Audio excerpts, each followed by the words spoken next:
ನಮಸ್ಕಾರ ವೀಕ್ಷಕರೇ, ಮಂಜು ಮಿಂಚು ಒಂದು ಸಂಚಲನ. ಭಾರತೀಯ ಸಂಸ್ಕೃತಿ, ದೇಶದ ಅಭಿವೃದ್ಧಿ, ಸರ್ವ ಜನಾಂಗದ ಸಾಮಾಜಿಕ ಬದ್ಧತೆಗೆ ಆದ್ಯತೆಯೇ ನಮ್ಮ ಮಂಜು ಮಿಂಚು. ಮಂಜು ಮಿಂಚಿನ ಸಂಚಲನದ ಮಾಹಿತಿ ಮಂಜುನಾಥ್ ಎಂ ಮಳ. ಹಲೋ ವೀಕ್ಷಕರೇ, ಕೇಂದ್ರ ಸಚಿವರಾದ ಪ್ರಹ್ಲಾದ್ ಜೋಶಿ ಅವರು ಕಲ್ಲಡಿ ತಾಲೂಕಿಗೆ ಭೇಟಿ ನೀಡಿ ಅನೇಕ ಕಾಮಗಾರಿಗಳನ್ನು ವೀಕ್ಷಿಸಿದರು. ಅದರಂತೆ ಮೊದಲಿಗೆ ಹಿರೇಹೊನ್ನಳ್ಳಿಯ ಶಾಲೆಗೆ ಭೇಟಿ ನೀಡಿ ವಿಕಾಸ್ ಸಂಸ್ಥೆಯಿಂದ 1ರಿಂದ 5ನೇ ತರಗತಿವರೆಗಿನ ಮಕ್ಕಳಿಗೆ ಸಮವಸ್ತ್ರ ವಿತರಣೆ ಮಾಡಿದರು.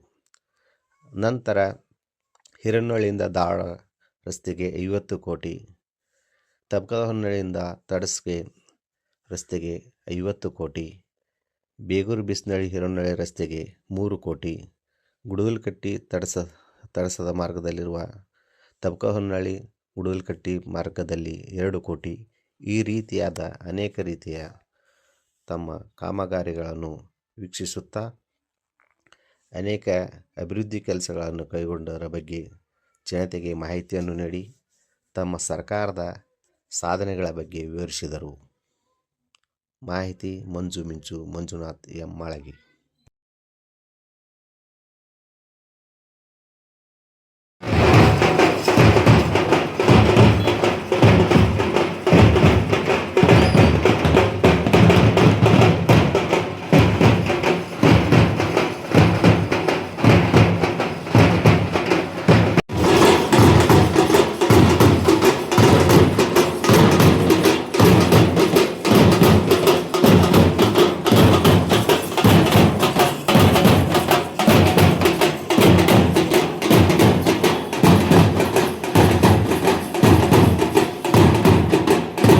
ಸಿಕ್ಕಾಪಟ್ಟಿ ಎಲ್ಲ ಕಡೆ ಓಡಾಡ್ಕೊತಾನೆ ಇರ್ತಿದ್ದೆ. ಯಾಕಂದ್ರೆ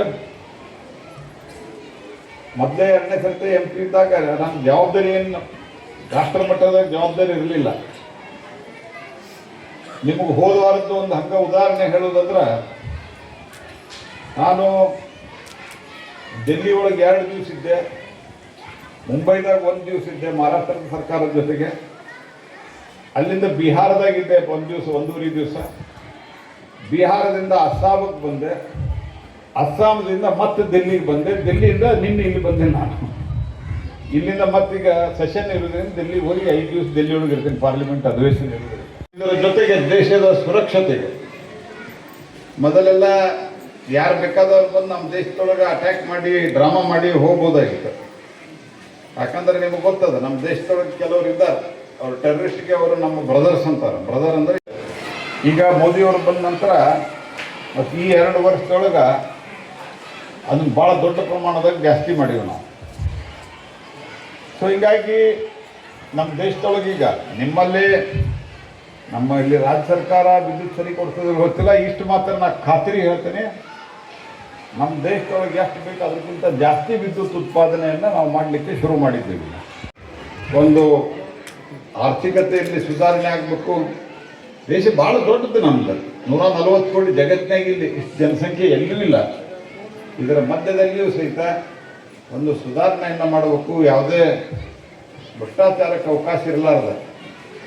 ಈಗ ನಾನು ಅದನ್ನೇ ಹೇಳ್ತಾ ಇದ್ದೆ, ನಾವೇನು ಅಲ್ಲಿಂದ ಗುದ್ದಾಡಿ ಇಲ್ಲಿಂದ ಗುದ್ದಾಡಿ ಕೊಡ್ತೀವಿ, ಅದರಲ್ಲಿ ₹1 ಭ್ರಷ್ಟಾಚಾರ ಆಗಬಾರ್ದು. ಯಾಕಂದ್ರೆ ಭಾಳಷ್ಟು ಜನ ವರ್ಕ್ ಸ್ಯಾಂಕ್ಷನ್ ಆದ ಕೂಡಲೇ ಮೊದಲು ಹೋಗಿ ರಾಜಕೀಯ ಮುಖಂಡರನ್ನ ನಮ್ಮಂಥವ್ರನ್ನ ಭೇಟಿ ಆಗ್ತಾರೆ. ನಾ ಯಾರು ಕಾಂಟ್ರಾಕ್ಟ್ರು ಯಾರು ಮಾಡ್ಯಾರ ನಮ್ಗೆ ಗೊತ್ತಿರೋದಿಲ್ಲ. ನಾವು ಬಂದು ನಾವು ಮಾಡ್ರೆ ನಾವು ಚಲೋ ಮಾಡೋಂತ ಅಷ್ಟೇ ಹೇಳ್ತೇನೆ. ನಾವು ₹1 ಎಲ್ಲೂ ಕೂಡ ಇವತ್ತಿನವರೆಗೆ ಭ್ರಷ್ಟಾಚಾರದಲ್ಲಿ ಕೈ ಹಾಕಿಲ್ಲ, ಮುಂದೂ ಹಾಕೋದಿಲ್ಲ ನಾನು.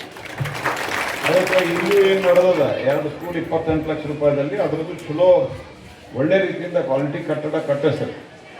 ಅದಕ್ಕೆ ಮುಂದೆ ನಾವು ಡೆಸ್ಕು ಕೊಡ್ತೀವಿ, ಆ ಡೆಸ್ಕು ಕೊಡ್ತೀವಿ ಎಲ್ಲ ರೀತಿಯಿಂದ ನಮ್ಮ ಮಕ್ಕಳಿಗೆ. ಯಾಕಂದ್ರೆ ಭಾಳ ಜನ ಕನ್ನಡ ಮೀಡಿಯಮ್ದಾಗ ಕಲಿತ್ರೆ ಹೆಂಗ್ರಿ ಮುಂದೆ ನಮ್ಮ ಮಕ್ಕಳಿಗೆ ಅಂತಾರೆ. ನಾ ಕನ್ನಡ ಮೀಡಿಯಮ್ದಾಗ ಕಲ್ತೀನಿ, ನಮ್ಮ ಮನ್ಯಾಗೂ ಎಲ್ಲ ಕನ್ನಡ ಮೀಡಿಯಮ್ದಾಗ ಕಲ್ತಾರೆ, ಎಲ್ಲರೂ ಚಲೋ ಆಗ್ಯಾರ, ಏನು ತೊಂದರೆ ಆಗಿಲ್ಲ, ಯಾರಿಗೆ ಆಗಿಲ್ಲ. ಹೀಗಾಗಿ ಕನ್ನಡ ಮೀಡಿಯಮ್ಮು ಕೆಲವು ನಮ್ಮಲ್ಲಿ ಭಾಳ ಇದಾವೆ, ಕನ್ನಡ ಮೀಡಿಯಮ್ ಕಳಿಸ್ರೆ ಭಾಳ ಕಷ್ಟ ಅಂಥೇಳಿ ಬೇರೆ ಭಾಷೆ ಕಲಿಬೇಕು. ನಾ ಏನು ಕಲ್ತಿಲ್ಲ ಅಂತಿಲ್ಲ, ನಾನು ಇಂಗ್ಲೀಷು ಸ್ವಲ್ಪ ಮಾತಾಡ್ತೀನಿ, ಆಮೇಲೆ ಹಿಂದಿ ಮಾತಾಡ್ತೀನಿ. ಆದರೆ ಕನ್ನಡ ಕಲಿಬೇಕು. ಕನ್ನಡದೊಳಗೆ ನಾವೆಲ್ಲ ಕನ್ನಡನ ಕಲ್ತೀವಿ, ಇದ್ರ ಬಗ್ಗೆ ಏನು ಅನುಮಾನ ಇಲ್ಲ ನನಗೆ.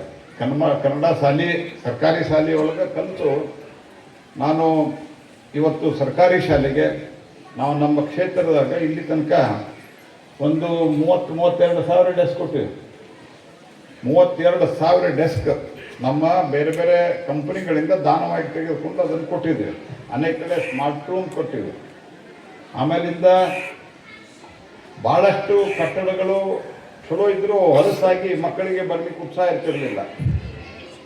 60 ಕೋಟಿ ರೂಪಾಯಿ ಇಲ್ಲೊಂದು ಜಿಂದಾಲ್ ಅಂತ ಕಂಪನಿ ಅದ. ಆ